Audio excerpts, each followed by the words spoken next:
Bueno, muy buenas tardes a todas y todos y todes. En representación de Memoria Abierta de Argentina, es un honor para mí ser parte de esta presentación.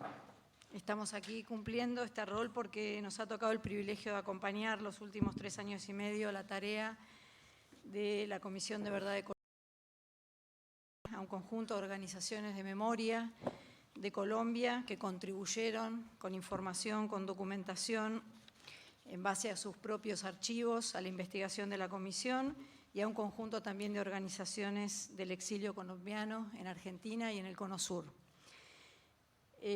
funcionando como una referencia local para el proceso de articulación de estas organizaciones en torno de la Comisión. Lo hemos hecho desde nuestra pertenencia al campo de los derechos humanos argentino, pero también regional, y de nuestra experiencia en particular en el trabajo con archivos y memoria. Este evento se lleva a cabo hoy tras la presentación del informe final, el martes 28 de junio pasado, en la ciudad de Bogotá, de Colombia, de la presentación del informe final de la Comisión de Esclarecimiento, Convivencia y No Repetición de Colombia, en el que participaron víctimas del conflicto armado, organizaciones de la sociedad civil, miembros de instituciones públicas de Colombia, el presidente electo de Colombia, Gustavo Petro, y la vicepresidenta electa de Colombia, Francia Márquez,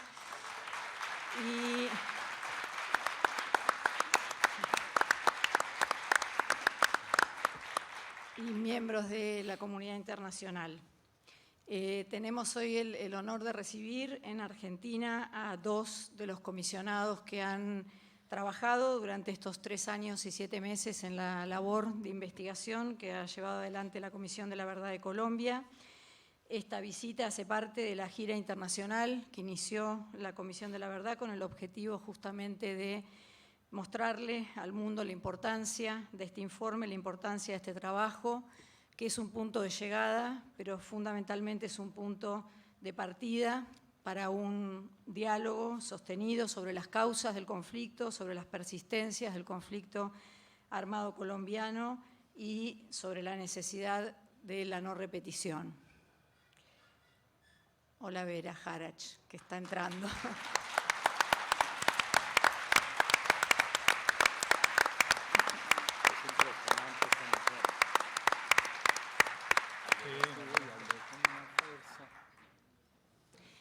Esta presentación de hoy, que va a estar a cargo de los comisionados Carlos Martín Beristain y Saúl Franco, se propone como un espacio para compartir ante la comunidad argentina, ante los funcionarios públicos que están hoy presentes aquí, ante el secretario de Derechos Humanos de la Nación que nos acompaña en esta mesa, ante la comunidad de derechos humanos de Argentina, pero sobre todo ante la comunidad de las víctimas del exilio colombiano en Argentina, el trabajo de la Comisión, los hallazgos y las recomendaciones contenidos en este informe. Esta presentación se enmarca para nosotros en un deber fundamental de reciprocidad y de hospitalidad del pueblo argentino y del gobierno argentino en relación con la comunidad del exilio en nuestro país, pero también en el convencimiento de que la paz en Colombia no es solo un asunto de colombianas y colombianos, sino un asunto estratégico para nuestra región. La comunidad internacional y particularmente la comunidad latinoamericana y caribeña que acompañó los acuerdos de paz de La Habana y que proveyó recursos materiales, simbólicos y acompañamiento político al trabajo de la Comisión de la Verdad de Colombia durante estos años, ahora tiene también una responsabilidad en tomar la posta de estos esfuerzos, en asumir la parte del legado que le toca de este proceso para ayudar a potenciar la voz de las víctimas en el exilio, para ayudar a retomar y cumplimentar las recomendaciones vinculadas a la comunidad de víctimas con necesidades de protección especial, para seguir respaldando el esfuerzo de las organizaciones del exilio en los países fuera de Colombia y para seguir respaldando políticamente este proceso de paz y contribuyendo a su consolidación. Por demasiado tiempo Colombia no miró a nuestra región y nuestra región se desentendió de Colombia, pero tanto los complejos problemas de derechos humanos de Colombia como las modalidades de intervención que se han ensayado para abordarlos han resultado un laboratorio de ensayo para la región, y la guerra en Colombia ha significado crecientemente mayor inseguridad regional. Por lo tanto, creemos que también el rol de la comunidad internacional, y particularmente porque estamos aquí, el rol de la comunidad latinoamericana y el rol de la comunidad argentina, tanto de los estados como de las organizaciones de sociedad civil, es clave para aumentar las chances, las posibilidades de un proceso de no repetición en Colombia. Así que, bueno, voy a darle la palabra primero a Horacio Pietragala, secretario de Derechos Humanos de la Nación, para que dé la bienvenida y haga la presentación de este evento.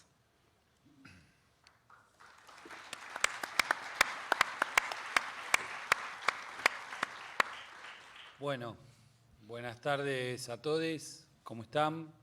En primer lugar quería agradecer a Carlos y a Saúl por estar presente con nosotros. La verdad que el prestigio de estas personas y recién hablábamos, antes de entrar, lo difícil que fue para ellos poder llevar adelante este trabajo, un trabajo que creo que no es solo para reparar heridas de las víctimas, para transformar lo que en algún momento y que todavía fue y es la violencia en paz, no solo del pueblo colombiano, sino también de toda la humanidad. Creo que pensar la tragedia de lo que vivió nuestros hermanos y hermanas de Colombia, pensar en esas víctimas, pensar en la cantidad de años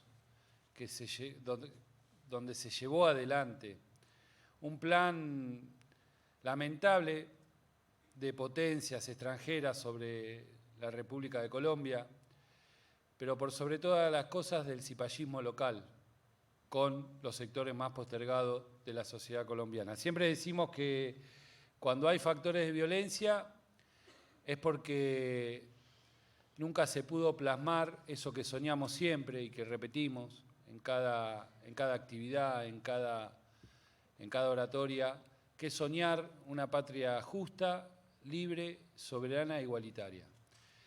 Cuando esos valores, esos ideales que soñamos para nuestros pueblos, para los sectores más postergados, se ven completamente interrumpidos o se pierde tal vez la posibilidad de soñar en corto plazo, poder ver esa sociedad en un país, empiezan situaciones que no deseamos, empiezan situaciones de violencia, situaciones donde las víctimas no tienen voz, no son escuchadas, no tienen verdad, no tienen justicia. Y creo que poder pensar una Colombia en el contexto actual, donde todos hace muy poco nos pusimos alegres de lo que estaba sucediendo en nuestra querida hermana República, los que soñamos siempre con una patria grande, los que soñamos a veces mirando las realidades de nuestra Latinoamérica y vemos cómo a algunos países les cuesta tanto llegar a gobiernos tan más parecidos a su pueblo que a cierta élite. Creo que este informe, este trabajo, tiene un doble valor. Primero porque va a caer en buenas manos, ¿no? Un poco como veníamos hablando. Creo que la presidencia de Petro para toda nuestra región, pero por sobre todo para nuestros hermanos y hermanas de Colombia, nos llena de esperanza.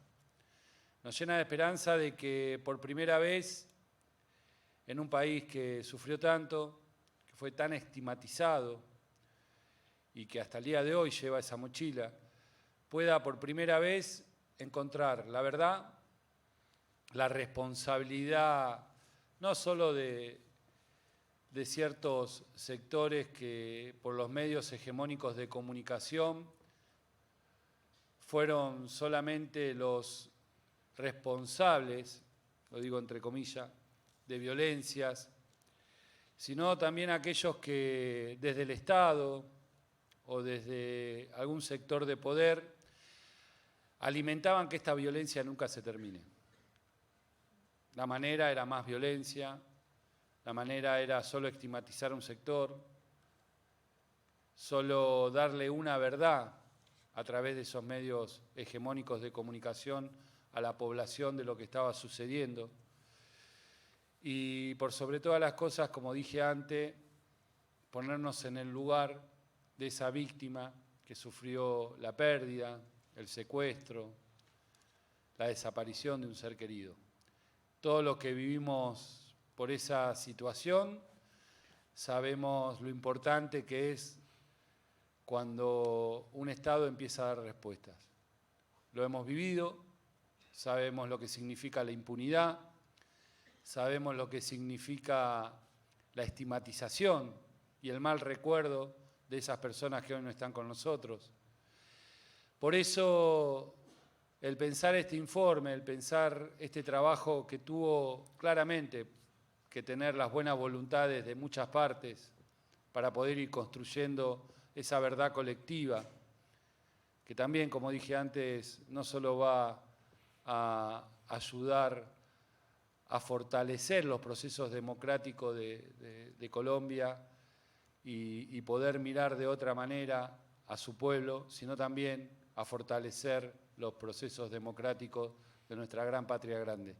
Creo que esta verdad la necesitamos todos y todas, no solo nuestros hermanos colombianos y colombianas. Esta verdad la necesitamos para entender el componente de sometimiento que sufre nuestra región históricamente, las intervenciones que sufre nuestra región y cómo esa intervención cada vez que sucede deja heridas irreparables, tanto en las víctimas directas como en los millones de habitantes de estos países que tardan mucho tiempo en recuperar la esperanza de poder vivir una vida digna, de poder tener un techo digno, una salud, un pedazo de tierra para poder trabajar y alimentar a los suyos.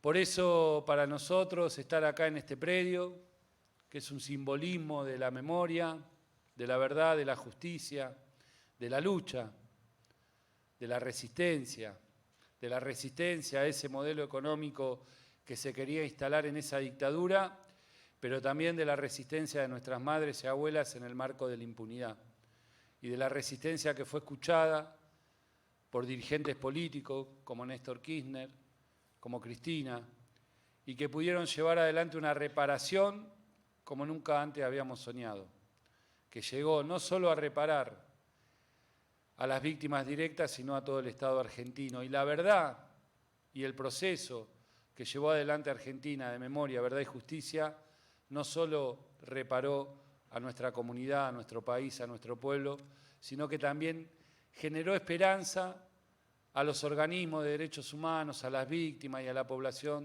de toda nuestra Latinoamérica.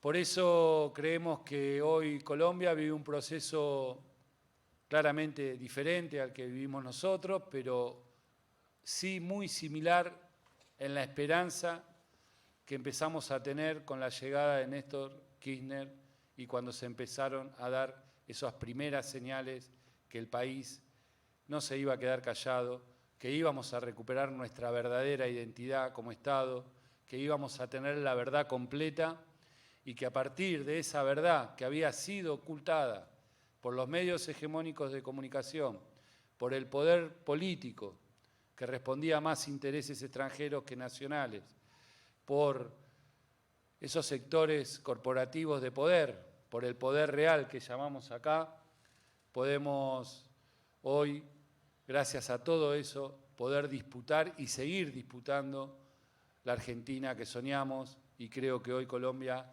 tiene esa posibilidad de poder también empezar a partir de esta nueva etapa que surge y con esta verdad que tantos compañeros y compañeras llevaron adelante con valentía en momentos difíciles para dejar escrito, para entregar un material que va a ser parte de la construcción colectiva de la identidad colombiana, soñar también una sociedad más justa, más soberana, más igualitaria, que por sobre todas las cosas es por lo que nos levantamos todos los días y por lo que militamos políticamente y por lo que trabajamos en nuestra área de responsabilidades, pero también en nuestro territorio, en nuestros barrios y cada vez que estamos con esos sectores que todavía lamentablemente no pudieron adquirir los derechos que soñamos. Así que gracias a todos por estar presentes.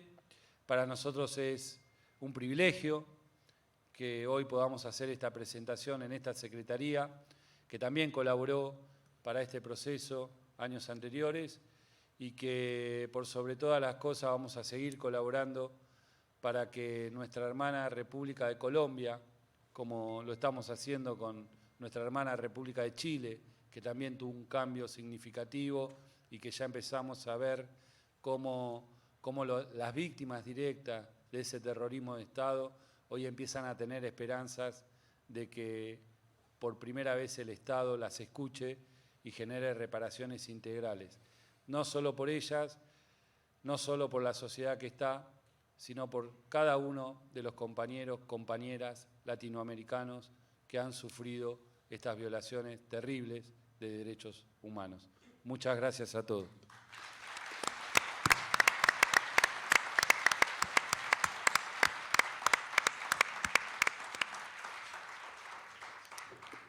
Bueno, presento entonces a Saúl Franco, en primer lugar, comisionado de la Comisión de Verdad de Colombia, médico, con doctorado en salud pública, con 40 años de experiencia como docente universitario e investigador de la violencia y del conflicto armado y su impacto en la vida y en la salud de las personas y las comunidades. Saúl, bienvenido, te escuchamos. Muchas gracias, Verónica. Muchas gracias a cada uno y cada una de ustedes por acompañarnos en esta tarde.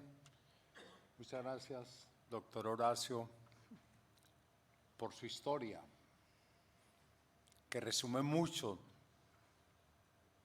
de lo que ha sido para América Latina estas historias de horror, de terror, pero al mismo tiempo de valor y de seguir adelante. Muchísimas gracias a Carlos, compañero de la comisión, y no quiero mencionar nombres para no ser injusto, pero sí me conmueve profundamente una vez más la compañía de nuestra abuela de la Plaza de Mayo, Vera Jara. Usted... Ella es de madre. Usted encarna la lucha, que ha sido una lucha ejemplar de las madres de la Plaza de Mayo, que son un ejemplo mundial de la persistencia, de la terquedad, del valor de la lucha y sobre todo de la dignidad. Su presencia, su lucha nos honra, nos anima y nos compromete a seguir adelante.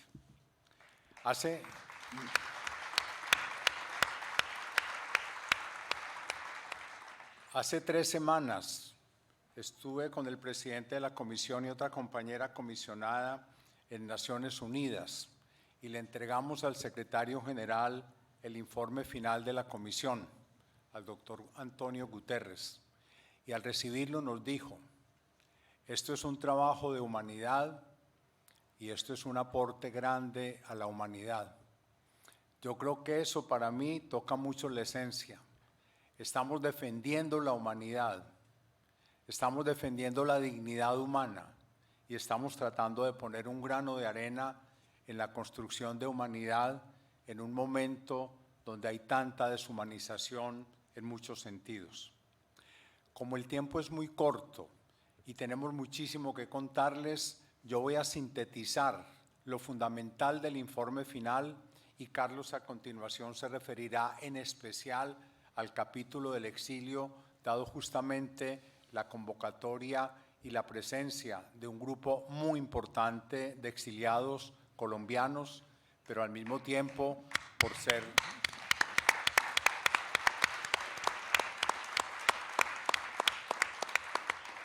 por lo que significa el exilio en Argentina, porque sabemos dónde estamos hablando y sabemos lo que fue el exilio para los argentinos y argentinas. En síntesis, contarles, en las guerras, el que gana la guerra gana el derecho a la verdad.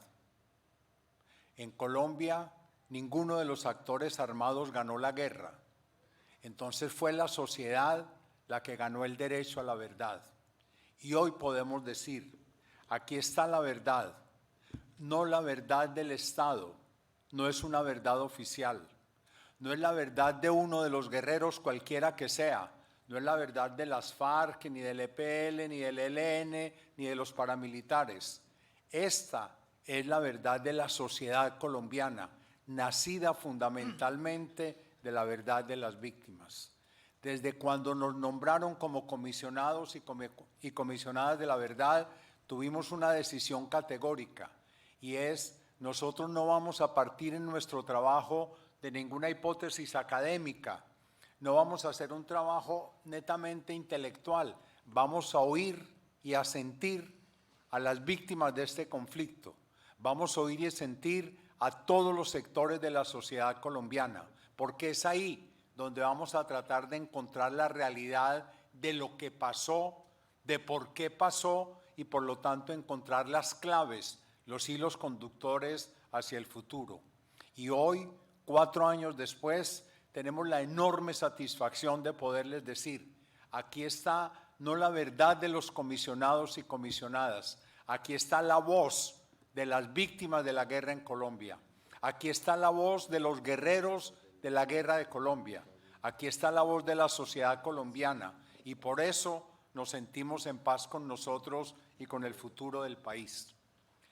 Encontramos muchísimas cosas a lo largo de este trabajo, pero la cuestión fundamental es que encontramos, uno, que en Colombia sí ha habido una guerra, porque es increíble para muchos de ustedes, pero hay todavía sectores de la sociedad colombiana que dicen que allá no ha habido guerra, o que ha sido una guerra marginal, que no los ha tocado, que no ha afectado las grandes ciudades.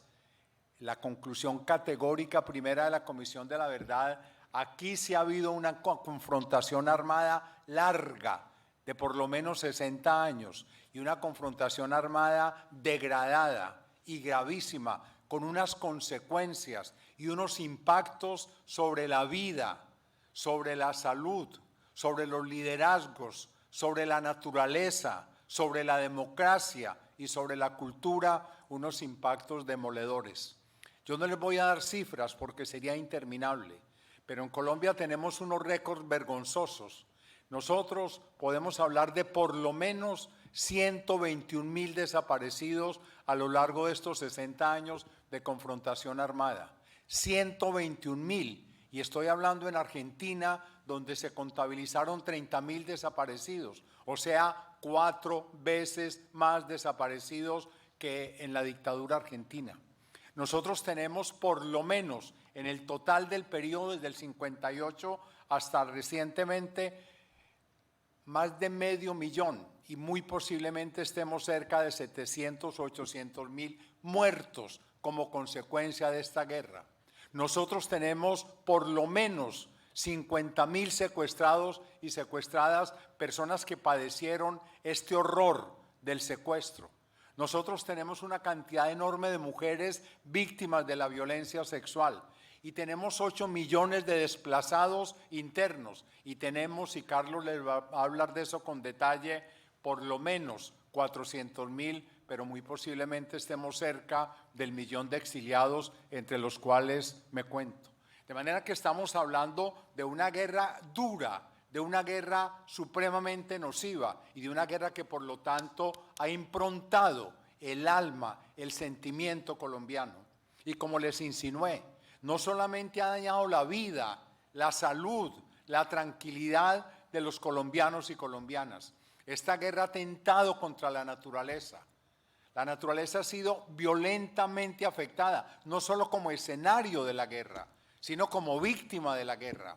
Las bombas que hacen cráteres en la tierra, los campos sembrados de minas antipersona, los ríos contaminados por los desechos de la minería ilegal y de las fumigaciones en el problema del narcotráfico. Y finalmente una cosa que es horrorosa decirla, pero hay que confesarla. Los ríos colombianos se fueron llenando de cadáveres y los pescadores en muchas regiones del país ya no pescaban peces, sino partes de cuerpos humanos que los distintos actores armados arrojaban a los ríos.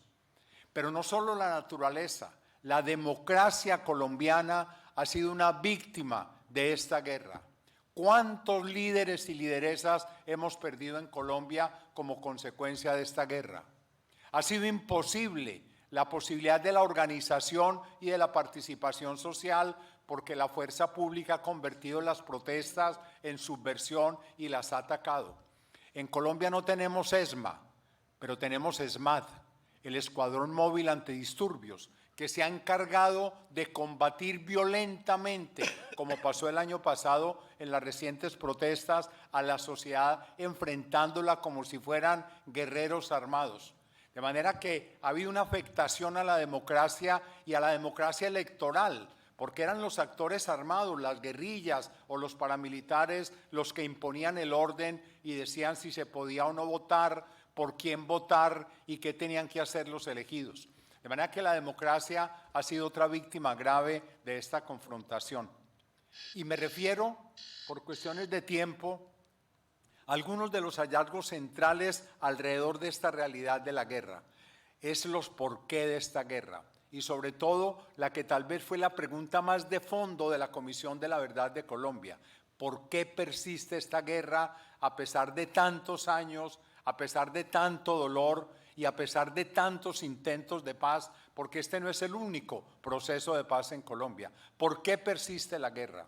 Y nuestros hallazgos se orientan a entender, en primer lugar, es que en Colombia no ha habido un enfrentamiento entre dos ejércitos. En Colombia ha habido una confrontación de intereses, de poderes económicos y políticos supremamente fuertes, en los cuales estos ejércitos eran, digamos, la cara bélica, pero la confrontación, el guión de la guerra en Colombia es un guión de inequidad, un guión de lucha por la tierra, por el control de la riqueza, la posesión de la tierra y las riquezas que están debajo de ella.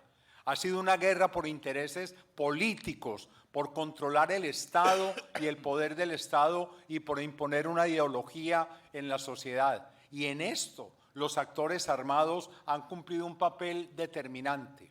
Pero además, algo muy importante que seguramente ustedes saben, el narcotráfico ha cumplido un papel importantísimo en la persistencia del conflicto armado colombiano.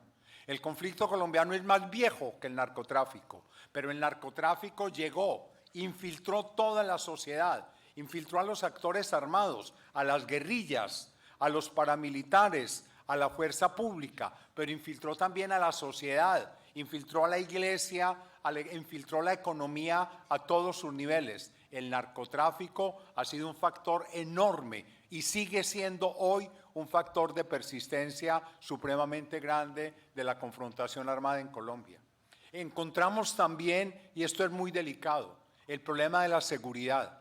Ustedes saben, y aquí hablo en Argentina, donde ustedes tienen claro conocimiento de esto, el tema de la seguridad de las Fuerzas Armadas difícilmente se toca. La Constitución del 91 no se atrevió a tratar este tema. Los acuerdos de paz de La Habana no se atrevieron.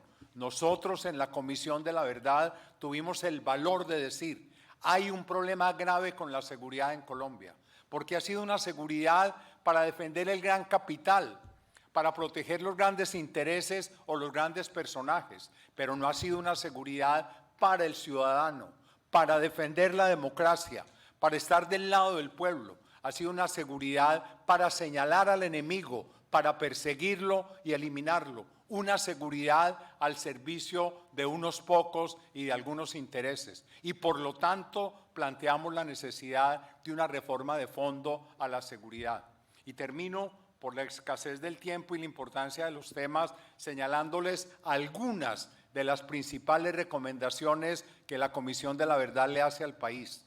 La recomendación de fondo, yo diría la síntesis, es que tenemos que trabajar por lo que llamamos la paz grande, por una paz completa. O sea, esta guerra ha sido inútil. Esta ha sido una guerra gravísima que no ha llevado a nada bueno, no ha salvado la democracia, no ha permitido la equidad, no ha permitido que se supere la impunidad, al revés, las ha impulsado y se han convertido en combustible de la propia guerra. Por lo tanto, la gran propuesta es: hagamos de la paz el gran propósito nacional.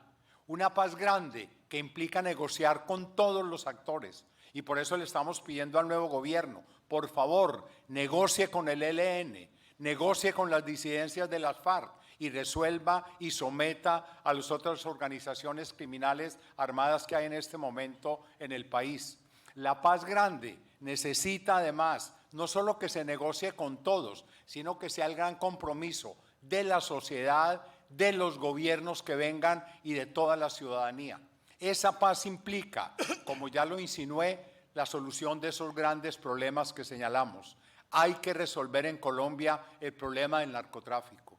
Colombia ha sufrido demasiado y ha puesto demasiado dolor y muerte por el problema del narcotráfico. Es hora de resolver el problema del narcotráfico de fondo, no seguir atacando a las cadenas terminales. No se trata de seguir atacando al campesino que cultiva o que raspa o al que consume. Hay que atacar al gran capital nacional y transnacional que es el que mantiene y se aprovecha del narcotráfico. Hay que regularizar la producción y el mercado y hay que legalizar el consumo. Si no se trata de fondo el problema del narcotráfico, y no es un problema solo colombiano, Colombia tiene la autoridad moral para decirle al mundo: este esquema de prohibicionismo no sirve, este esquema de fumigaciones no es el adecuado. Hay que enfrentar, vamos a decirlo popularmente, a la culebra, hay que darle en la cabeza y no seguirle dando en los últimos tentáculos, porque así no se va a resolver.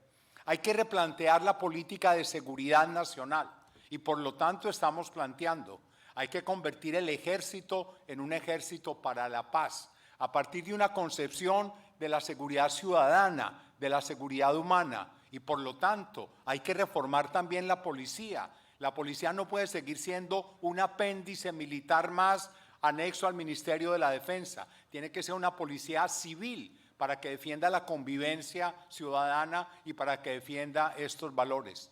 Y una última cosa que quiero señalar.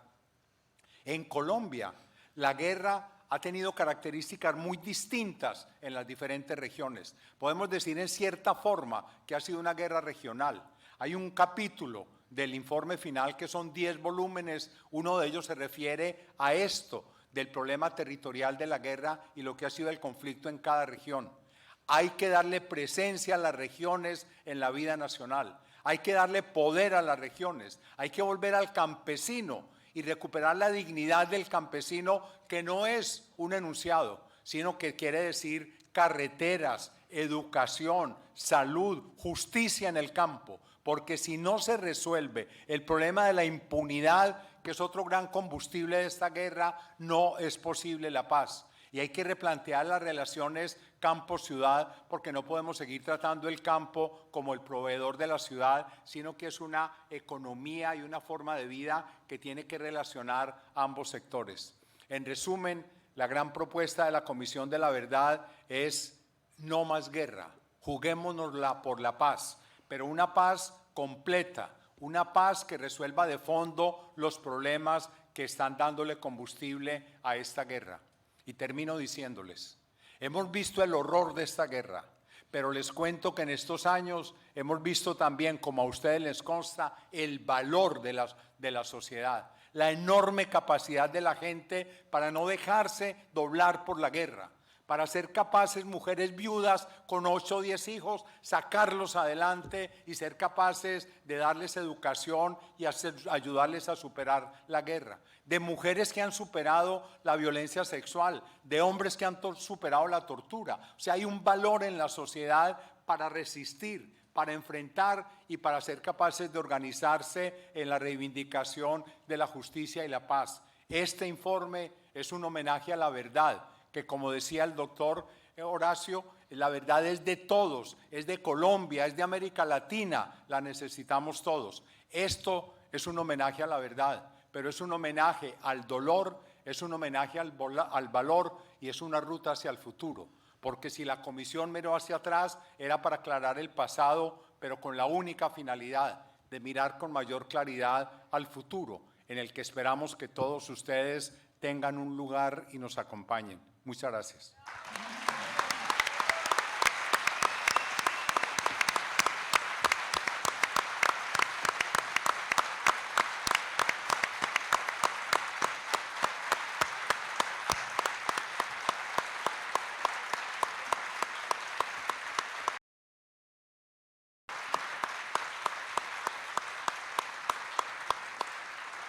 Bueno, muchas gracias, Saúl. Le voy a dar la palabra a Carlos María Beristain. Carlos es médico y doctor en psicología del País Vasco, con amplia experiencia en atención psicosocial de víctimas en el mundo. Fue asesor de comisiones de la verdad en países como Perú, Paraguay, Ecuador.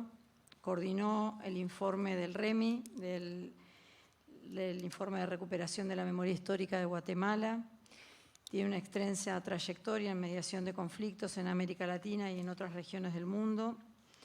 Actuó como perito en casos ante la Corte Interamericana de Derechos Humanos e hizo parte recientemente del grupo interdisciplinario de expertos independientes de la Comisión Interamericana de Derechos Humanos para el caso de los 43 normalistas desaparecidos en Ayotzinapa, México.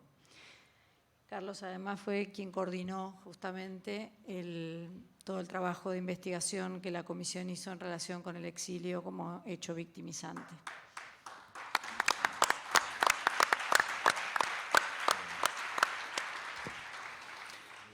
Bueno, buenas tardes de nuevo, un gusto.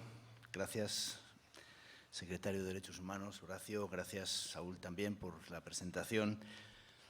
Gracias a todos ustedes por estar aquí este viernes en la tarde compartiendo una historia de la presentación de este informe de la Comisión de la Verdad, ¿no? Cuando hicimos las primeras vueltas en Colombia, recorrimos muchos lugares, tuvimos 28 casas de la verdad, hicimos las primeras vueltas por el mundo, ¿no? De la mano también de organizaciones y de personas del exilio para escuchar qué esperaban de la Comisión, ¿no? En ese contexto del inicio del trabajo, mucha gente nos dijo: queremos una verdad que explique por qué.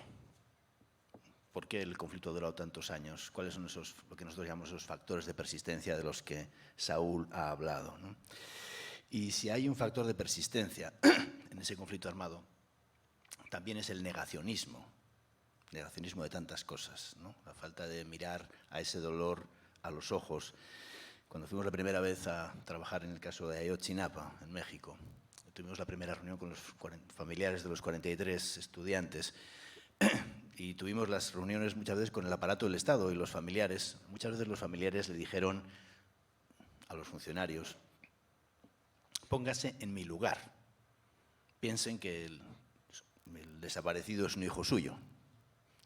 Y solo cuando uno piensa y se pone en el lugar y piensa que la víctima puede ser uno mismo, o el desaparecido puede ser uno mismo, o puede ser el padre de uno o el hijo de uno, va a movilizarse la energía que se necesita para la transformación.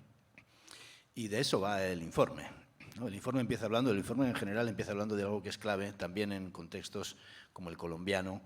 Habla de la Colombia herida, ¿no? Saúl ha dado algunos de los datos y reflexiones sobre esa Colombia herida, precisamente porque abordar el dolor y el sufrimiento en un país en el que el 20% de la población ha sido víctima directa, al menos, del conflicto armado, ¿no?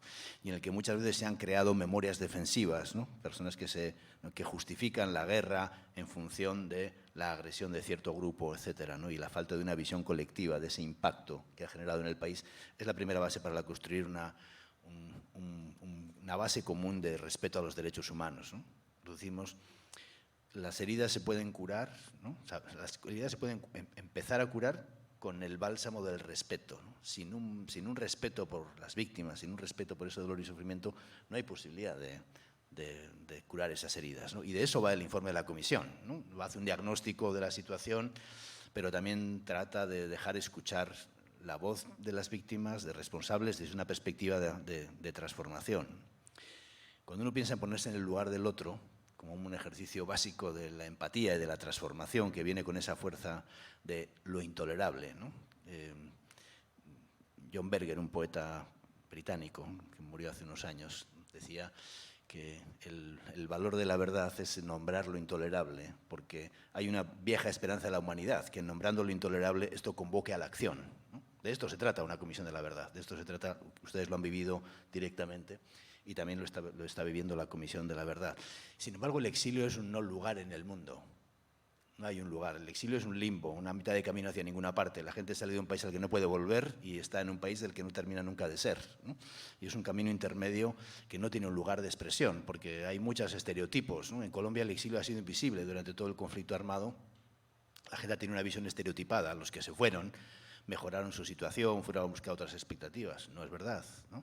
Todo el mundo que salió, desde el juez que era del Tribunal Superior de Medellín, hasta el líder campesino, hasta la mujer que tenía un comercio, todos ellos perdieron estatus, todos ellos perdieron sus propias vidas, ¿no? Y como muchas veces nos han dicho cuando hemos tomado testimonios, cuando hemos escuchado los relatos de la gente, tocó empezar todo de nuevo, desde los pedazos, ¿no? No desde los pedazos, sino desde las cenizas, porque a veces no quedó nada desde lo que volver a empezar, ¿no? Y la gente tuvo que empezar a aprender otro idioma, a aprender otra lengua, a aprender otras costumbres, a buscar una forma de reconocimiento. Mucha gente me ha dicho, mira, el exilio es tratar de convencer al otro, ser refugiado es tratar de convencer al otro de que tu verdad vale la pena. Porque a la gente que tiene que salir al exilio no se le cree, en general, se le cuestiona. No sé, su historia es una historia que no tiene un lugar, desde luego, en la construcción de Colombia, ni tampoco muchas veces en los países de acogida, ¿no? De todo eso va el trabajo que hemos hecho. Y cuando le preguntamos al ACNUR, bueno, ¿cuánta gente ha tenido que salir del país por motivos del conflicto armado? Porque el exilio argentino, que lo conocimos en Europa, ¿no? El exilio de la dictadura o el exilio chileno, fueron exilios conocidos, fueron exilios digamos que tuvieron un papel militante también en las transformaciones de las democracias en el Cono Sur, ¿no? Sin embargo, el exilio colombiano ha sido invisible, ¿no? Como si no fuera un actor, como si no existiera, como si no importara su historia, ¿no? El trabajo que hemos hecho con la Comisión es una manera de darle un espacio a esa historia, traerla a Colombia, ¿no? Lo hemos llamado la verdad, la Colombia fuera de Colombia, porque esta también es Colombia, ¿no? Y ahí hay muchas verdades que tuvieron que huir del país. Y si uno quiere saber la historia de la Unión Patriótica, nos tocó tomar testimonios aquí, ¿no? En el Haroldo Conti, en casos de la Unión Patriótica, en Canadá, en Suiza, en España, precisamente para escuchar a las víctimas de ese exilio de la Unión Patriótica en el que la gente fue exterminada, ¿no? Es un caso de genocidio político, como ha definido la Comisión, ¿no? Perdón, sin ningún reconocimiento de esa experiencia y de esa historia, ¿no? Y los que no murieron, los que se regresaron a la guerra, se fueron a las FARC en mediados de los años 80, el resto los mataron, o los desaparecieron, o el resto tuvo que salir al exilio. Hemos rescatado esas historias desde el exilio. Y si uno quiere ver la historia del movimiento campesino, o de la NUC, o quiere ver una parte de la historia del movimiento indígena, de las comunidades afrodescendientes, o de otros grupos políticos, de las comunidades de paz, de las madres de Soacha, ¿no? Madres que tuvieron que enfrentar el asesinato de sus hijos por acusados de ser guerrilleros y fueron disfrazados como si fueran muertos en combate, ¿no? Yo me he encontrado madres de Soacha en Suecia y me ha tocado tomar testimonios de esas madres en Suecia, ¿no? ¿Por qué un país ha expulsado a unas madres que buscan la justicia sobre sus hijos? ¿Por qué uno tiene que ir a entrevistarlas en Suecia? Hay una historia invisible de todo ese exilio colombiano al que la Comisión le ha querido dar un espacio, ¿no? Ese espacio está aquí, está en un informe, está en esa plataforma transmedia, está en los 2000 testimonios que tomamos del exilio, ¿no? Hemos trabajado en 24 países de la mano de numerosas organizaciones, también aquí en Argentina, en el Cono Sur, ¿no? Aquí hay varias de las personas de las organizaciones que trabajaron, que fueron nuestra base de confianza. Nada de esto se puede hacer sin la confianza, ¿no? Y eso es un agradecimiento de la Comisión a las víctimas, a los sobrevivientes, porque esa ha sido la energía de la transformación, ¿no? Para poder tomar los testimonios. Y hemos tomado testimonios que siempre, los testimonios del exilio siempre han tenido dos grandes partes, ¿no? Uno es la parte de lo que pasó en Colombia. ¿Qué pasó? ¿Por qué la gente tuvo que salir? Y la gente tuvo que salir porque le pasaron, antes de tener que salir, le pasaron al menos 4 cosas. 4 violaciones de derechos humanos. De amenaza, un asesinato, un atentado, violencia sexual, un secuestro, persecución política. Le pasaron 4 cosas antes de salir. No salió con la primera cosa que le pasó, ¿no? Porque también hay una idea muy distorsionada, ¿no? De que la gente tuvo salió porque quiso o salió a buscar digamos, un nuevo horizonte. Eduardo Galeano, que también estuvo aquí, exiliado en su tiempo, primero de Uruguay, antes de ir a Europa, decía que cuando uno es arrojado a tierras extranjeras, queda muy a la intemperie el alma. La distancia crece cuando es inevitable. Y eso muestra lo que hemos escuchado con numerosos exiliados, exiliadas, ¿no? La gente que ha tenido que salir del país, hemos tomado esos testimonios, nos han contado cosas de lo que pasó en Colombia, pero también nos han contado cosas de cómo salieron, de por qué salieron, de qué pasó en esa salida, ¿no? Y por qué a mediados de los años 90, exiliados, por ejemplo, de la Unión Patriótica en Ecuador, ¿no? Pues hubo un grupo paramilitar que se llamaba Macogi, que trató de atentar contra varios miembros del exilio en Ecuador, ¿no?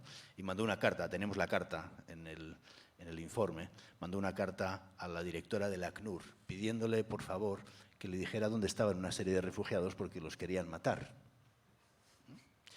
Y que después le iban a mandar otra lista porque querían matar a más gente, ¿no? Y eso te muestra el contexto de la impunidad, ¿no? Que mucha gente le ha tocado vivir en Colombia, pero a veces también fuera de Colombia, antes de tener que ir a un tercer país, reasentarse, etcétera, ¿no?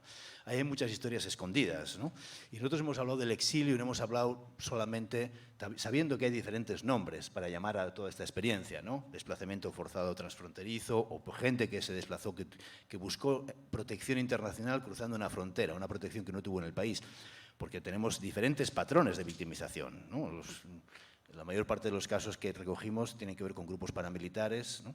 Una parte, digo, eso es casi la mitad de los casos que tenemos, un 20-22% tiene que ver con grupos guerrilleros, un 8 o 10% tiene que ver directamente con el aparato del Estado, pero el aparato del Estado, los grupos paramilitares también actuaron de la mano del aparato del Estado, ¿no? Y eso, digamos, son parte de las responsabilidades que hay que ver conjuntamente.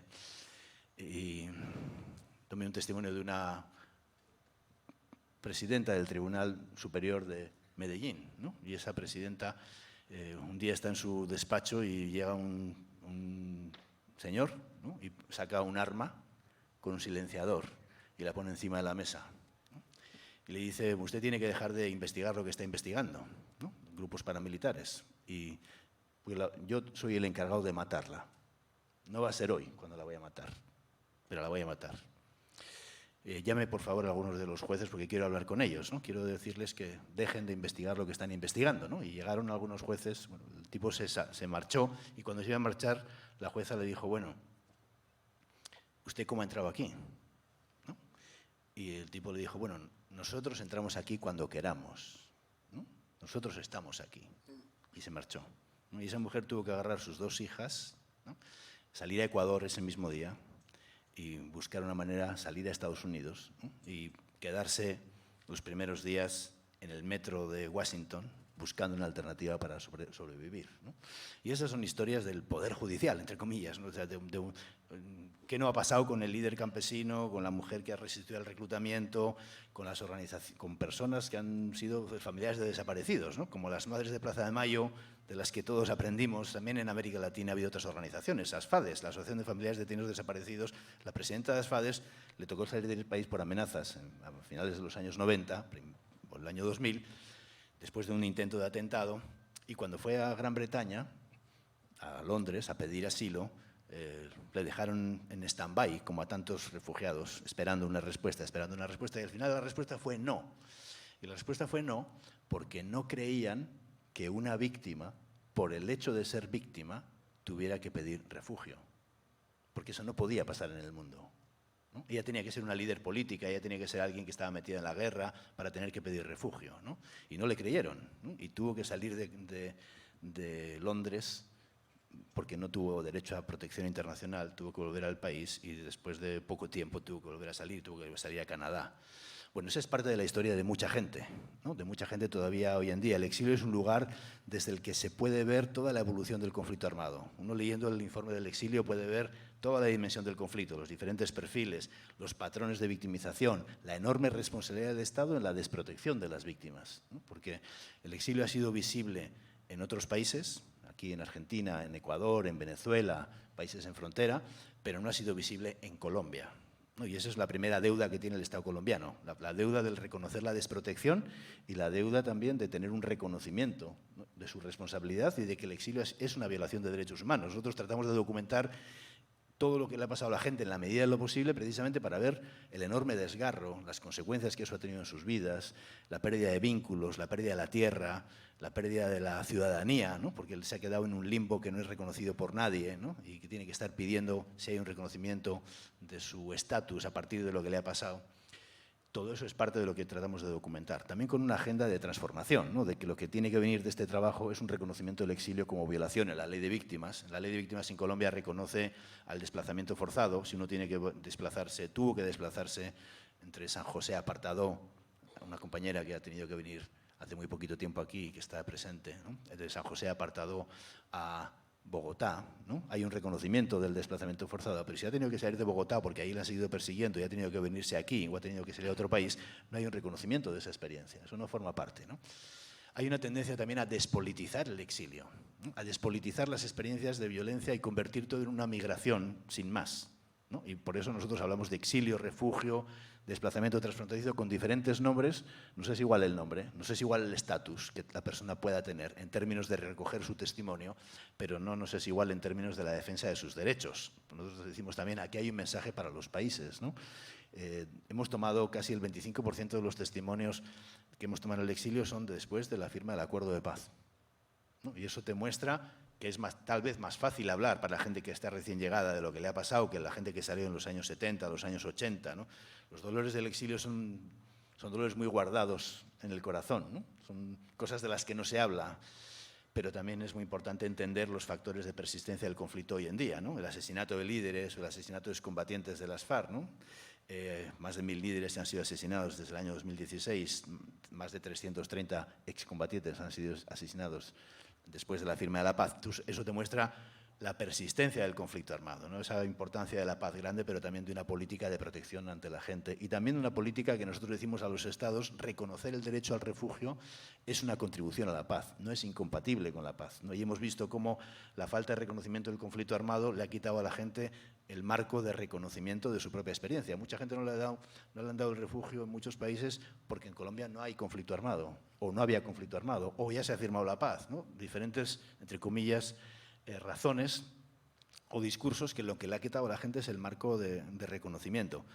Bueno, de todo eso va el informe. Estamos proponiendo también, tiene que haber una conferencia internacional sobre el exilio, refugio, desplazamiento transfronterizo colombiano, ¿no?, para que haya una política para desde el nuevo gobierno, también en acuerdo con países en frontera, con otros países, porque tiene que haber una política de reconocimiento que no solamente sea que está en la ley, sino cuáles son los derechos que han sido violados, la participación de las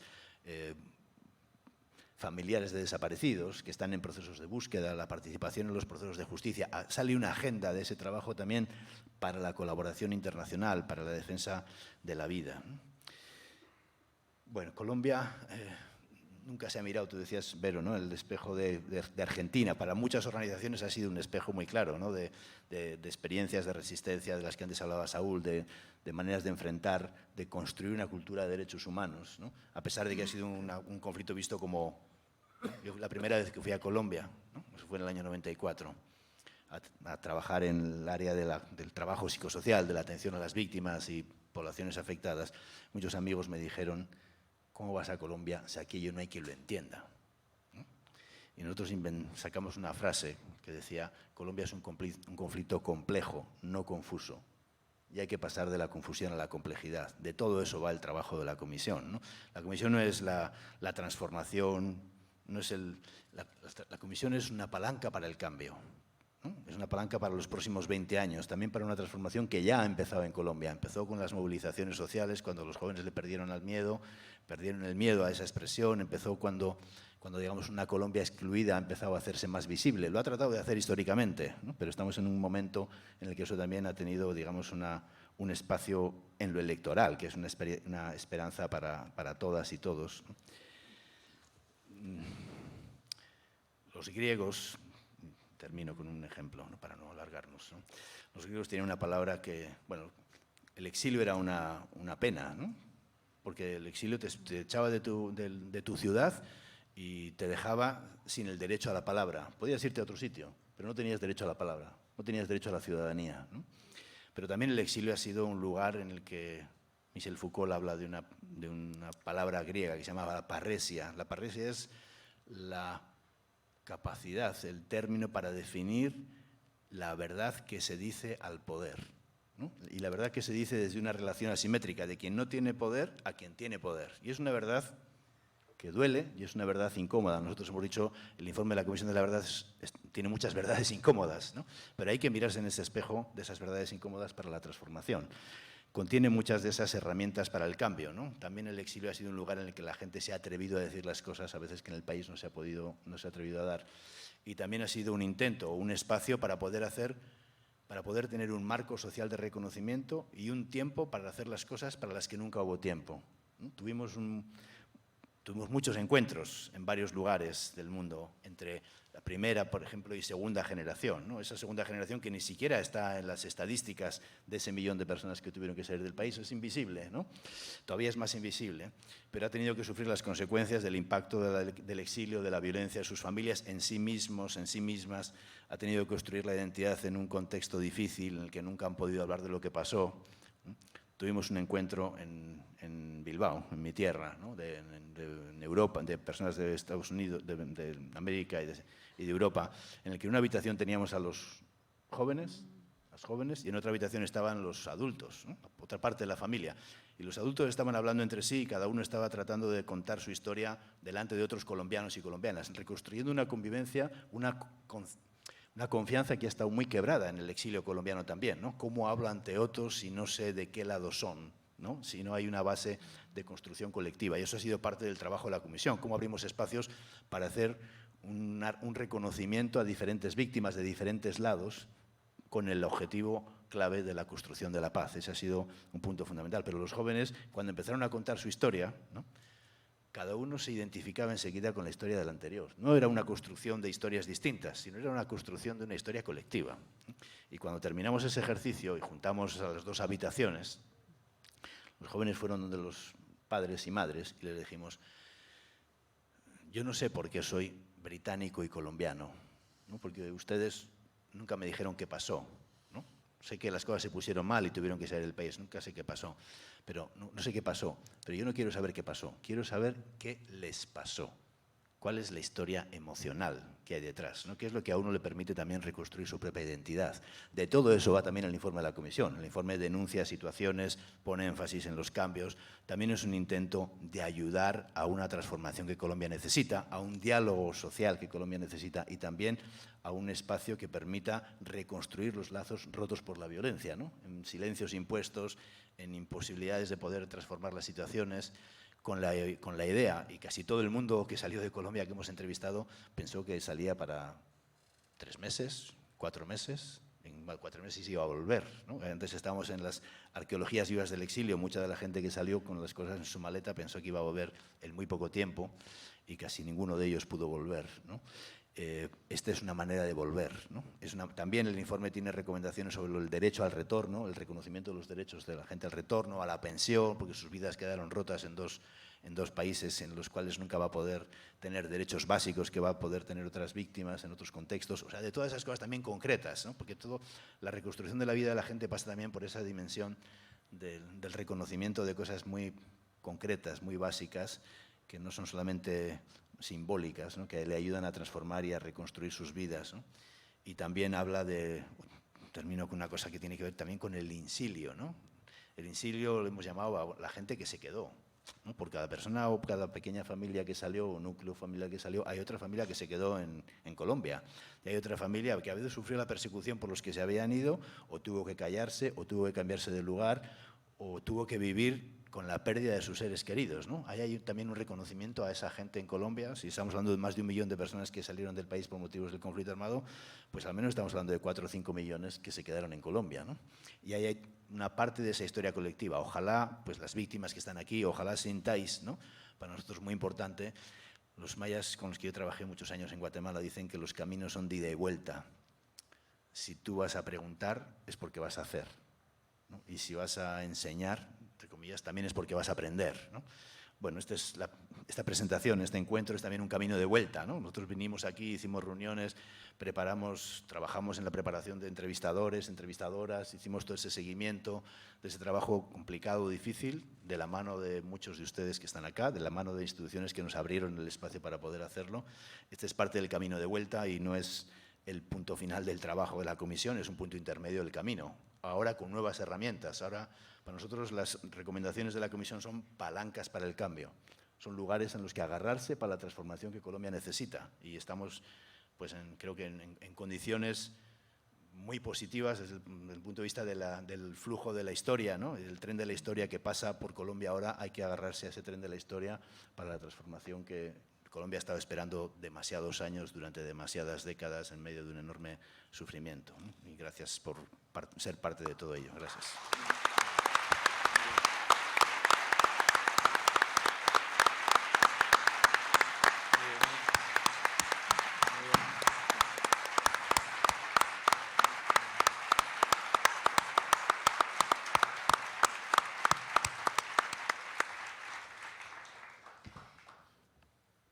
Bueno, tenemos la posibilidad de algunas preguntas.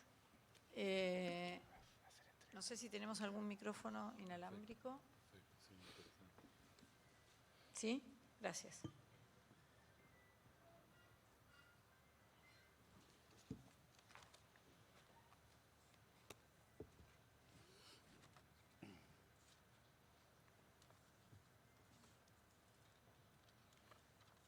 ¿Hay alguien que quiera hacer una pregunta?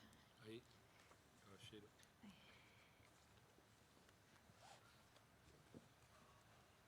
Buenas tardes. Mi nombre es Juan Diego Grajales. Yo soy refugiado colombiano. Es un punto muy hermoso en el que estamos. Nunca pensamos que podríamos llegar acá. Lo soñamos, lo fabricamos y aquí estamos. Gracias a todas las personas, a todas y todos que nos acompañan hoy.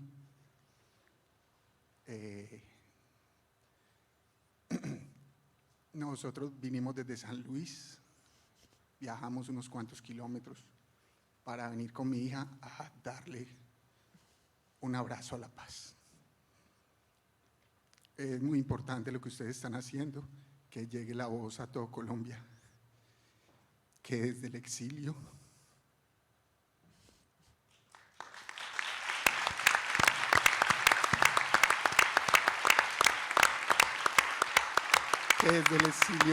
vamos a seguir construyendo esa paz tan necesaria, esa paz grande. Y la pregunta es si estamos en ese paso intermedio, ¿para dónde seguimos? Gracias.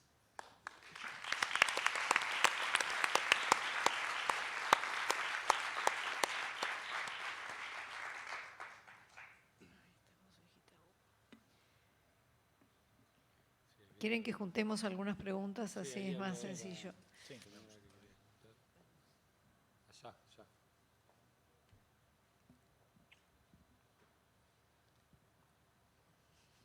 Buenas tardes para todos y todas. Mi nombre es Yolanda Palacios.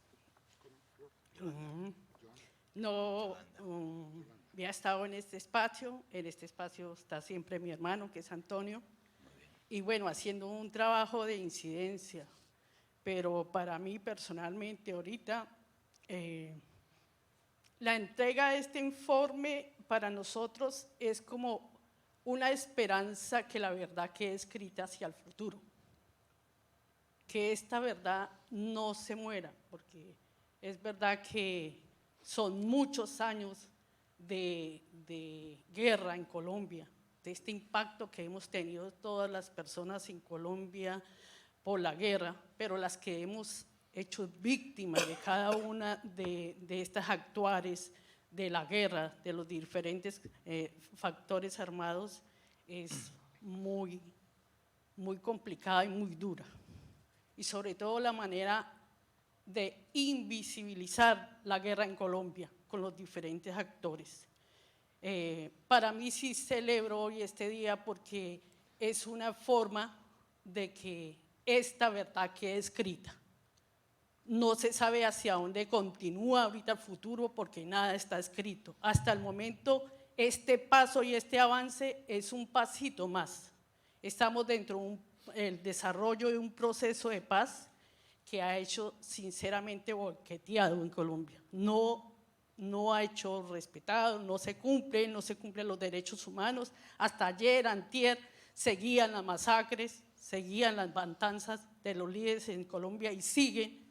Este informe, esta entrega es muy importante porque la historia queda, la verdad queda escrita a través de las víctimas. Y la verdad que es muy, muy importante, y para mí como mujer también, porque la mayoría de las mujeres en Colombia nos han convertido en mujeres invisibilizadas en este proceso.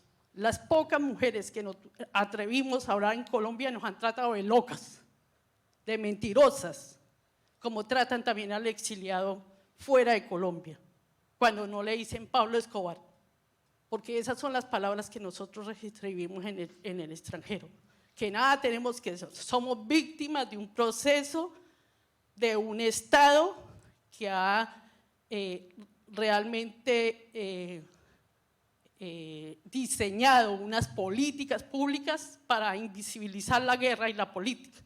Porque nosotros podemos hablar del que llegó y mató a toda mi familia, ¿sí?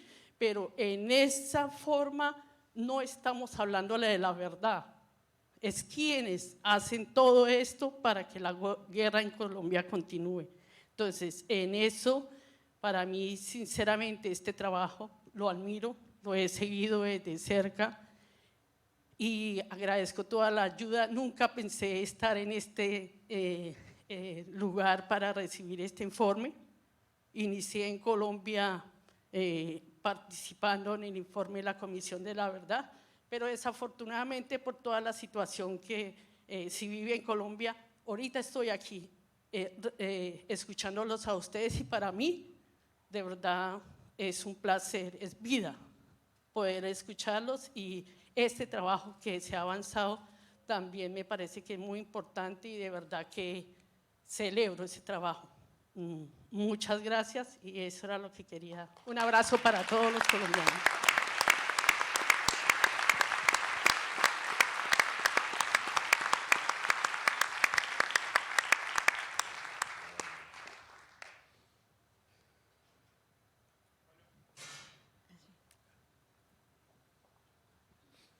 Bueno, mi nombre es Miguel Ángel y voy a comenzar con una frase que le dijo Néstor Kirchner a una madre cuando estaba en la búsqueda de su hija y Néstor le dijo que con el dolor de una madre no se hace política. Para nosotros la Comisión de la Verdad es una forma de tener en vida una ilusión futura que es la paz. Y nosotros desde el exterior seguimos con nuestros procesos individuales, con nuestros dolores y hemos sido acompañados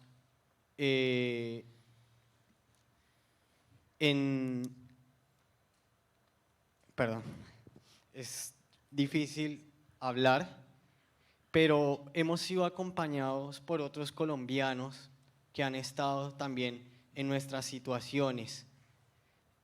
Y la historia continúa, la comisión se acaba, pero el gobierno aún en Colombia y para los colombianos en el exterior no tiene ninguna garantía con los seres humanos. Se siguen asesinando personas, se siguen matando hijos, se siguen quedando las madres sin los cuerpos porque ni siquiera conocen dónde están los cuerpos de sus hijos. Y la comisión termina, pero no quedan las garantías suficientes por parte del Estado, que si miramos las cifras, el Estado colombiano fue el causante de las mayores masacres por la decisión de nuestros mandatarios, y eso también hay que decirlo con verdad. Hace 3 días volvieron a asesinar a otro compañero firmante del acuerdo de paz en La Habana. Se siguen silenciando las voces y el futuro, el legado de la comisión tendrá que seguir siendo escrita. Y con este nuevo cambio de gobierno hay una esperanza y hay una confianza de que nosotros como colombianos y colombianas podamos seguir hablando de nuestros territorios, podamos seguir defendiendo nuestras ilusiones que tenemos por parte de las comunidades. Y el ejemplo o el mayor ejemplo que le podemos dar de los nuevos cambios que se avecinan y que nos ha dejado la comisión es una compañera que cambió disparos por disparos y va a ser la fotógrafa en la posesión de la presidencia de Gustavo Petro. Y ella fue firmante. Y eso es la garantía. Mi pregunta para la comisión que se acaba es que si tiene previsto seguir justamente recogiendo los testimonios que aún no acaban. Gracias.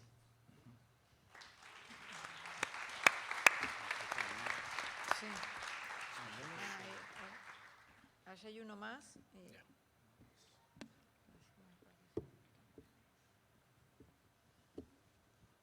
Buenas tardes, buenas noches. Bueno, primero obviamente agradecer a la Comisión de la Verdad por este trabajo maravilloso que ha hecho, este esfuerzo que durante todos estos años nos ha acompañado, a todos los compañeros que han estado acá, a la gente de Argentina y de todos los otros países en los cuales pues obviamente se ha podido implementar este trabajo.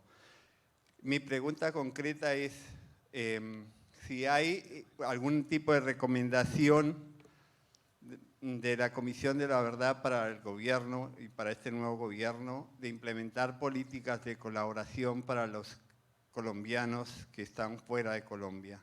Esa es básicamente la pregunta. Gracias. ¿Contestamos? ¿Contestan?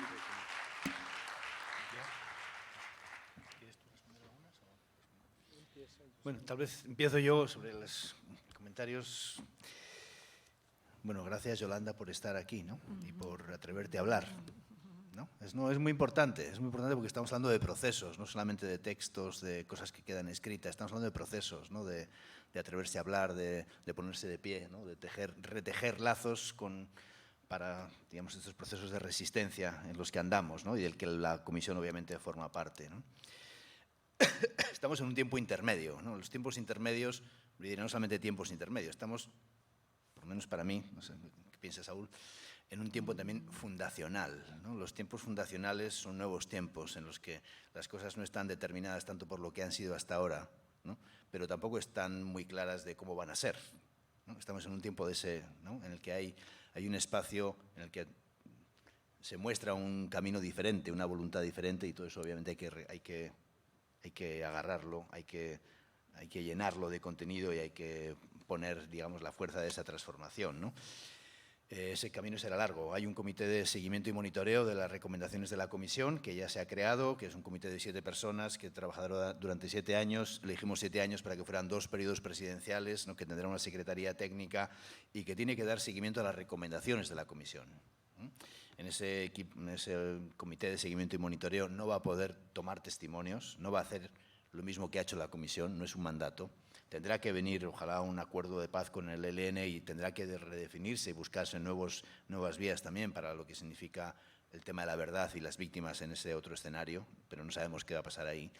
Pero ese comité tiene que hacer seguimiento a las recomendaciones de la Comisión, tiene que hacer incidencia, tiene que hacer monitoreo. Hay una persona que está en el exilio, que también, aunque no hay representantes de ningún sector como tal, sí tiene una sensibilidad y tiene una experiencia de lo que eso significa, ¿no? Y sí hay recomendaciones sobre el exilio, ¿no? De hecho, hay una recomendación del reconocimiento del exilio, primero del reconocimiento de la existencia de este exilio, ¿no? Que es lo que se lo hemos dicho a Petro. Ahí tiene que haber un reconocimiento del exilio, tiene que haber un reconocimiento de la ley del exilio como violación de la ley de víctimas, la ley 1448, que no tiene ese reconocimiento. Tiene que hacerse una conferencia internacional sobre el exilio, refugio, desplazamiento transfronterizo, que permita poder discutir de todas estas cuestiones y cómo articular las necesidades y los derechos de las víctimas. Hay que abrir espacios de participación de la gente fuera del país, ¿no? La Comisión ha abierto ciertos espacios, pero no ha sido, digamos, eso tiene que mantenerse en el tiempo y tiene que haber espacios de participación de la gente del exilio en los diferentes países en esa construcción de la paz, en que sus demandas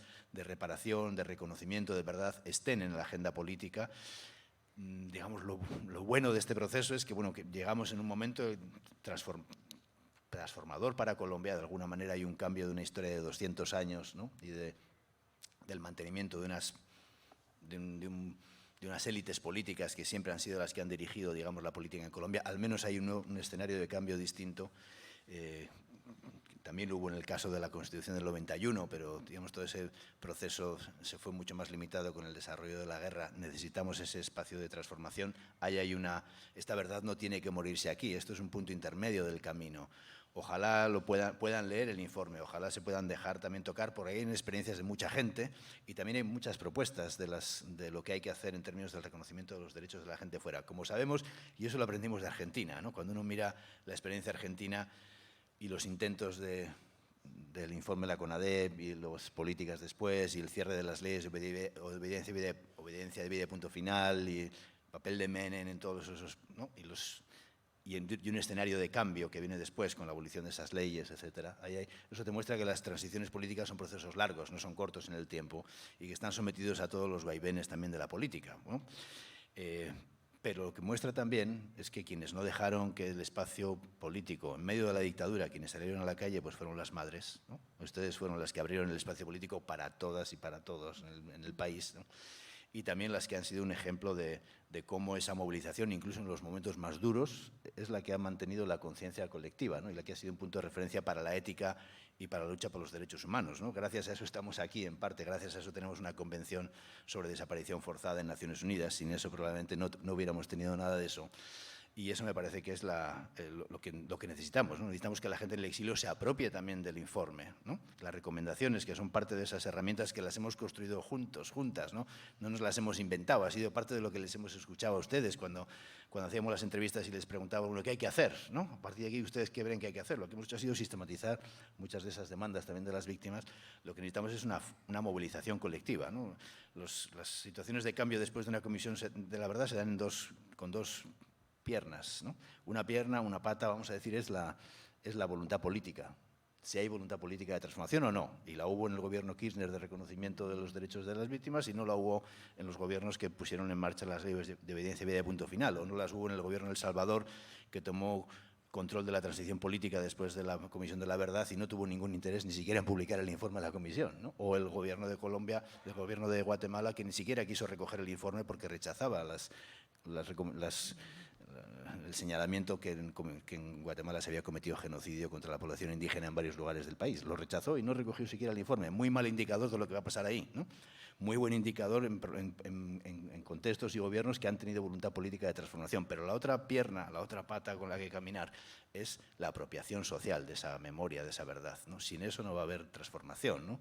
Y creo que pues esta es una invitación a seguir el diálogo en el futuro. No seremos ya Comisión de la Verdad, seremos excomisionados de la comisión, habrá un comité de seguimiento, pero habrá todavía una tarea larga que queda en el camino para la que están, obviamente, no solamente invitados, invitadas, sino que es parte de las luchas en las que ustedes han estado durante todo ese tiempo y que el informe de la comisión necesita esa movilización social para la verdad y también desde el exilio. Creo que hay muchas mejores condiciones en lo político y tenemos nuevas herramientas también con las que defender esos derechos de ahí en adelante. Ya no va a ser solo lo que dice el exiliado, el refugiado, la refugiada, sino también es lo que la Comisión de la Verdad ha dicho que hay que hacer en ese camino de transformación. Y eso es estar al lado de la gente, es una nueva herramienta para lo que viene a partir de ahora, ¿no?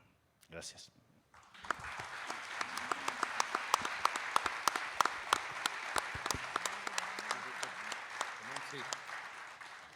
Unos breves comentarios a las preguntas. Muchísimas gracias a Juan Diego, a Yolanda, a Miguel Ángel y a Antonio. Muchas gracias porque son temas muy importantes, no los vamos a resolver todos. A lo que Carlos ha señalado yo quiero agregar, en primer lugar, Creo que la pregunta fundamental la plantea Juan Diego. ¿Qué sigue? Esa es la pregunta en cierta forma del momento. Y uno diría que lo fundamental es que para pasar de esta letra a los hechos, esa es la tarea, convertir en realidad estas propuestas y esta verdad, este baño, digamos, de realismo que le damos al país, este espejo en el cual mirarse y emprender esas transformaciones. Y yo diría que para eso son necesarias fundamentalmente tres cosas. Lo primero es que la sociedad nos apropiemos de esa verdad y de esas recomendaciones. Si la sociedad en su conjunto y cada uno en particular, los campesinos lo propio, las mujeres lo propio, las víctimas de tal, en fin, cada sector, los intelectuales, los militares, las iglesias, que cada uno asuma esta realidad y se le vuelva propia, o sea, que nos pongamos, que nos apropiemos de esa realidad y de estas propuestas. Segundo, es que el Estado, y en especial y en concreto los gobiernos que vienen, porque esto no es cosa de un gobierno, esto no se hace en 4 años, que los gobiernos que vengan se apropien de esto e implementen esas recomendaciones. Y en tercer lugar, quiero destacar algo muy importante, el papel de la comunidad internacional. La comunidad internacional, la guerra en Colombia es, digamos, un problema fundamentalmente colombiano y por lo tanto la paz un problema fundamentalmente colombiano, pero no exclusivamente. Los países han tenido mucho que ver con la guerra en Colombia. La comunidad internacional ha tenido que ver en muchos sentidos, entre ellos que también se han apoyado mucho los procesos de paz. Creo que hoy la comunidad internacional tiene un papel supremamente importante. Y creo que entonces si se dan esa sintonía de eso, realmente se abre una posibilidad de que esto deje de ser letra y se convierta en hechos. Y en concreto, tengo la impresión de que hoy en Colombia hay, digamos, como una ruta hacia futuro bastante clara.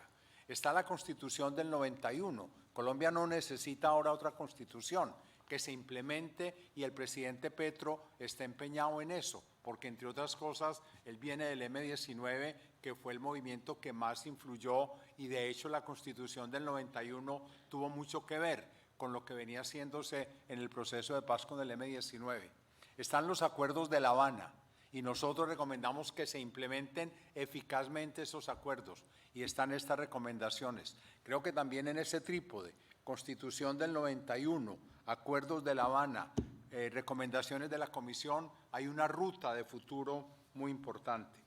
En segundo lugar, señalar, y gracias a lo que dice Yolanda, esta es una verdad en construcción. Esta no es la última palabra de nada, entre otras cosas porque el conflicto sigue. Esta es, diríamos, y lo tenemos nosotros claro, es la verdad hasta hoy, es la verdad posible, para decirlo en algunos términos, porque todavía faltan por pasar muchas cosas. Hay muchos dolores que todavía no salen, hay muchos odios que todavía no salen y esas cosas tienen que salir. Hay muchas responsabilidades que todavía no se asumen. Entonces todavía no es el momento de la verdad completa, así la comisión haya hecho un muy buen trabajo. Pero además, como la guerra ha seguido, muchas cosas todavía no se han podido decir. Por lo tanto, esta es una verdad posible en construcción. Y entonces señalo, realmente la comisión termina y ahí no hay prórroga. O sea, nosotros en 3 semanas ya somos, como dijo Carlos, excomisionados. Pero el proceso de verdad apenas comienza. Y ahí todos y todas ustedes y la sociedad tienen mucho por hacer en el sentido de debatir estas cosas, de mejorarlas, de pulirlas, de enriquecerlas, pero sobre todo de implementarlas. Y termino con 2 comentarios muy breves. La cuestión de las mujeres. La comisión fue muy responsable con el papel de las mujeres en la guerra. Uno de los 10 volúmenes, así como hay uno de exilio, uno de hallazgos y recomendaciones, uno de niños y niñas, uno de los 10 volúmenes está dedicado a las mujeres y la población LGBTI en la guerra. Y esto es muy importante, porque es que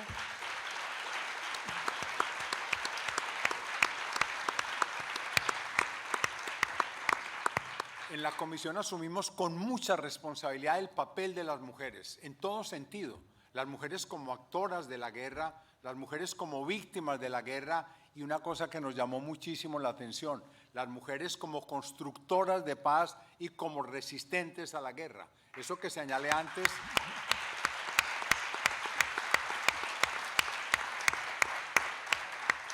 Y no solo las heroínas, las grandes líderes de los grandes movimientos, las mujeres anónimas que se echaron al hombro a sus hijos y a sus nietos para seguir adelante, para apoyar al vecino o a la vecina, para conversar con la que había sido violada y que saque ese horror de una violación y poder compartirlo y hacer grupos de mujeres víctimas que fueran tejiendo y literalmente tejiendo o haciendo máscaras, como encontramos un caso en Yopal, en Casanare, de mujeres víctimas de violencia sexual que reencontrándose, creando un espacio para hablar y haciendo máscaras, expresaban ahí el dolor y compartían esa situación. O sea, hay un valor muy grande de las mujeres y la población LGBTI. Miren, creo que ninguna comisión de la verdad, y ya van más de 45, Carlos dirá la cifra exacta, que es experto en comisiones de la verdad en el mundo, nosotros tuvimos en nuestro equipo una cantidad importante de población LGBTI. O sea, esto no es solo un discurso en la comisión, lo hemos practicado, como hemos hecho con los pueblos indígenas.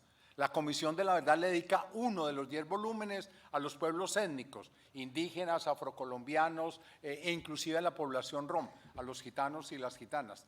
Entonces, hay una presencia importante de estos sectores, por eso la Comisión alza una voz fuerte contra el racismo, contra la discriminación de género, de etnia.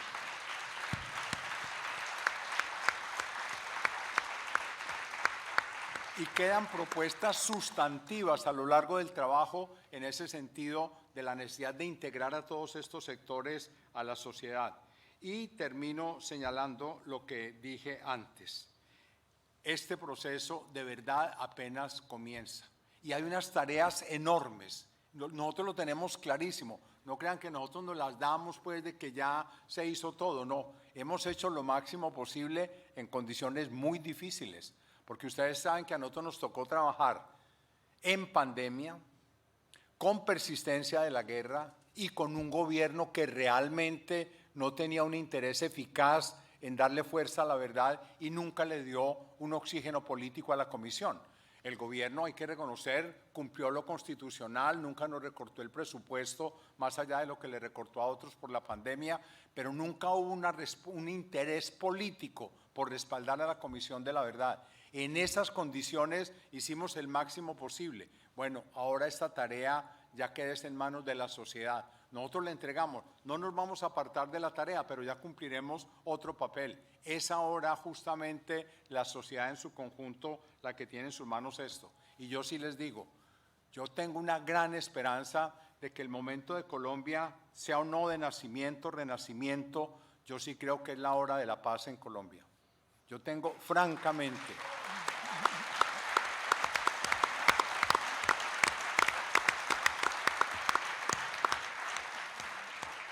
Creo que hay los astros como que se han alineado, para decirlo en esos términos astrológicos, para crear una coyuntura en la que la paz grande realmente sea posible. Y ahí sí nos la tenemos que jugar toda para que esta oportunidad no se nos escurra de las manos.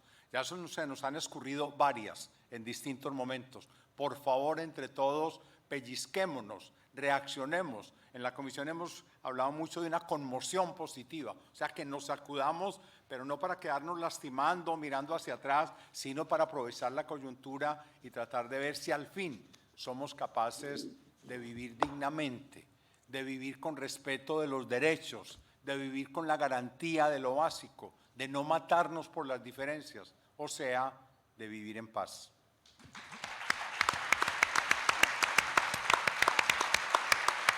Bueno, muchas gracias a los comisionados, gracias a todas, a todos por estar acá hoy. Quería recordar nada más que mañana, sábado, a las 3 de la tarde, aquí también en este espacio, en el edificio de familiares, como parte de las actividades justamente de presentación de la Comisión de Verdad de Colombia, vamos a hacer una proyección de un proyecto en particular que la Comisión de la Verdad trabajó con la Agencia Internacional de Investigación Forensic Architecture sobre despojo y memoria de la tierra, el caso de Urabá, una zona de Colombia, el Urabá antioqueño, en donde hubo un proceso de despojo justamente de tierras. La proyección se va a poder ver entonces mañana a las 3 de la tarde para los que quieran venir en el edificio de familiares. Y antes de terminar, sí, antes de terminar, queríamos nosotros queremos hacer entrega entrega del informe de la Comisión también a la Secretaría de Derechos Humanos de Argentina. Gracias por el apoyo, gracias por seguir acompañando también a este exilio colombiano, por abrir el espacio para la participación y también para que pues, dejarse tocar por esta experiencia colombiana del informe de la Comisión, con el agradecimiento por el apoyo y por el camino que queda juntos todavía. Gracias. Te vamos a dar gracias.